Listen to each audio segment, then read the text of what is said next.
we come out here, we talk to both our friends in the Air Force and U.S. Army Central and RCENT. Our guest here from the Army is with us right now. We have Colonel Darius Gallegos with us this morning. How are you, my friend? Hey, good morning, and thanks for having me. It's a pleasure to be here. You are a long-timer here. How long have you been in the Army? And you're actually a full-time reservist, and that's what we're going to talk about today. But tell folks a little bit about yourself, where you're from, and how long you've been in. Well, I'm from California originally, but I'm what we call an Army brat, where I grew up in the military. My father served, my entire family served in the military, and so home was wherever my father hung his hat. Yeah. So I grew up between Europe and here in the United States in multiple places, So and all over. all over. So I am here representing the Army Reserve. I am a full-time Army Reservist supporting U.S. Army Central here. I'm the Deputy Director for the Army Reserve Engagement Cell. Yeah. And this particular organization within U.S. Army Central provides Army Reserve expertise to Army Central so that they can execute, and we're an enabler for them so that they can do more, not only here in the United States, but abroad in the Middle East. Wow. Well, that's a big role that our reservists fill. Do you know how many reservists that we have that are affiliated with RCENT? Yes, here we have over about 200 Army Reserve total with RCENT that are here at Shaw and in the Middle East and the CENTCOM area. What designates a reservist being a reservist, and then like you, a full-time? I mean, what's the difference? So within the Army Reserve, we're about a 200,000 force-strong organization, command. And so you have traditional reservists that conduct 1 weekend a month and 2 weekends a year, which is about 39 total training days a year. You generally, with that, you think of National Guard, but this is totally is separate. Well, we are separate, but we're very similar in how we conduct business. You know, the National Guard belongs to the state governor. The Army Reserve is a Title X federal force, which means that we are a part of the government already as part of the Army. And so the Army can reach down and say, hey, we would like this type of capability from the Army Reserve to help enable a mission. Yeah, I think that's a good way for people to kind of keep their feet wet and serve at the same time while still maintaining other Absolutely, facets of their life. absolutely. And I will tell you, our Army Reserve soldiers across the board, they live in two worlds. And what I mean by two worlds is they're a full-time civilian, and when the nation calls for their bidding, they leave their civilian job and come into the military world and execute their military role. And it's goodness that they bring, because we have doctors, lawyers, we have CEOs and presidents of companies and so on. So they bring their civilian expertise into the military, which brings an additional dimension. But I would like to thank, from an Army Reserve soldier, I would like to thank all those employers out there that allow their employees to serve when the nation calls upon them. In your role here, what you do with RCENT and everything, as far as overseeing that, what's your primary responsibility as far as dealing with reservists? Do you help recruit people to become reservists, or do you place them where they need to go and when they come into service? Every soldier is a recruiter. And you will hear that. We're always talking to soldiers to bring them in. And I would just say for your listeners out there, if anybody's interested, they can always go to www.usar.army.mil and see the world of the Army Reserve. But yes, we're all recruiters. But my role here is to support the commanding general by bringing Army Reserve capability and expertise to him, so that if he needs a capability from the Army Reserve, we're the experts that can reach back and provide it for him. How many folks work directly with you? We have about 17 folks that work directly within the Army Reserve Engagement Cell, or known as the AREC.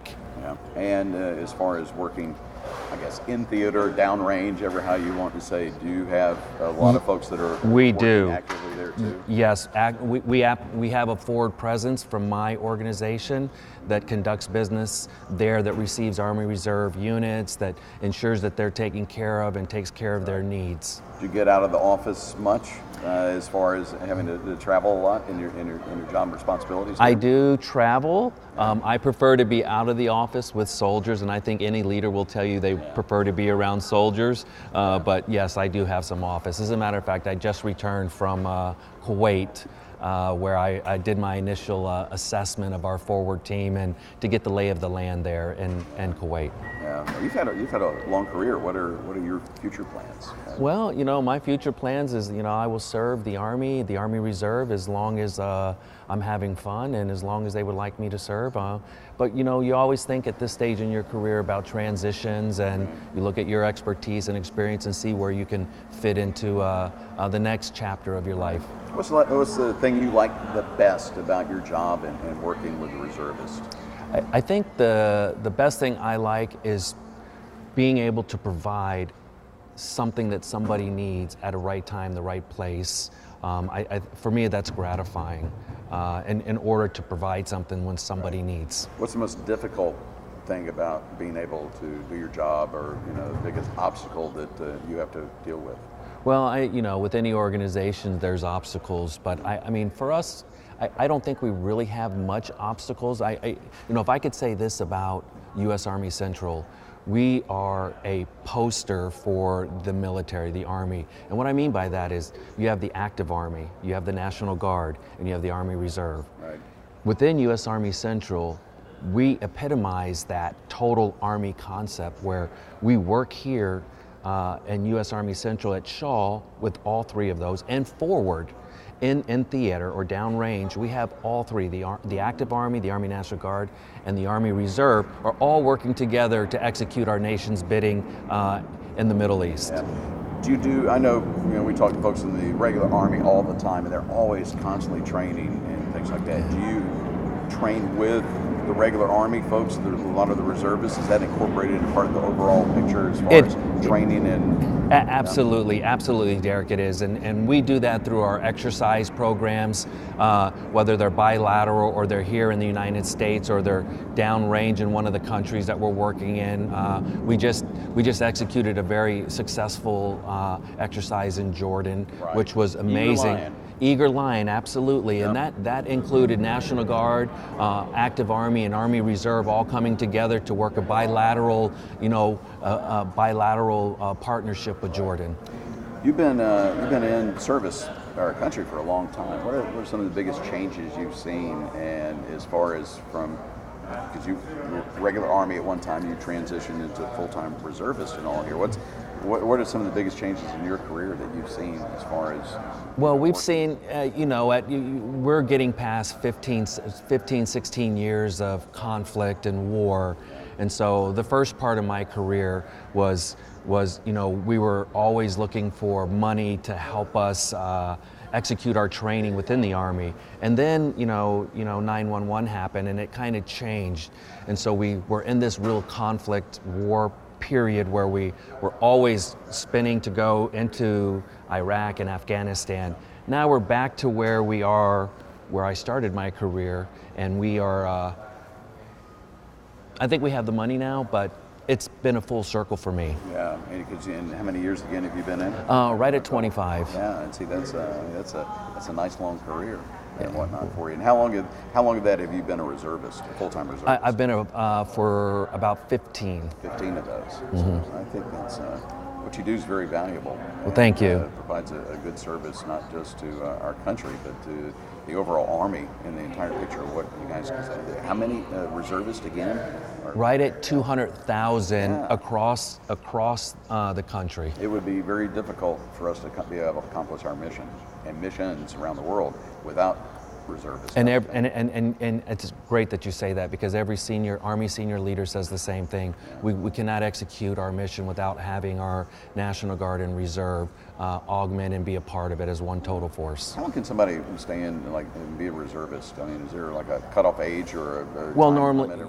for traditional reservists, normally they'll stay in up until the age of 60, Yeah. and then they can retire right at that time. So it's some time and point systems and your mandatory retirement date that is set when you come in based off of an algorithm. And you're going to have folks from both the officer corps and enlisted. Absolutely, absolutely. Oh, very good. Well, I think what you guys do is very interesting. It does provide a very valuable service to our country and the mission that we have. I'm glad things are, like you said, a little bit more back to normal than they have been over the past number of years. But again, you guys are always vigilant and always training, and I appreciate that. Well, thank you, and I really appreciate it. And thank you for having Army Central here and allow us to share with you and the greater Sumter community what we do, and I really appreciate the opportunity to be on this morning. Yeah, found out that both of us had children in Arizona. Yes. And you have a son at Arizona State getting his master's? Yes, he graduates on the 10th of May, and my wife and I are flying out there he graduated last year with his undergraduate, and this May he's graduating with his master's degree. We're very proud. Well, congratulations. Thank you. I really, really appreciate it. Thank you for your service to our country. We appreciate it. Well, thank you for having us on. I really appreciate it. All right, our friend Colonel Darius Gallegos. He is head of the Army Reservist Program here at U.S. Army Central in Shaw Air Force Base. Thank you for being with us, my friend. Thank you. All right, we got to take a break. We're going to come back. We got some more stuff for you. We've got our friends coming up from another great, Airman Warren over there. Look at that, Airman Warren is going to be our guest. So we'll do that when we return here at Shaw Air Force Base, where the Support Services Building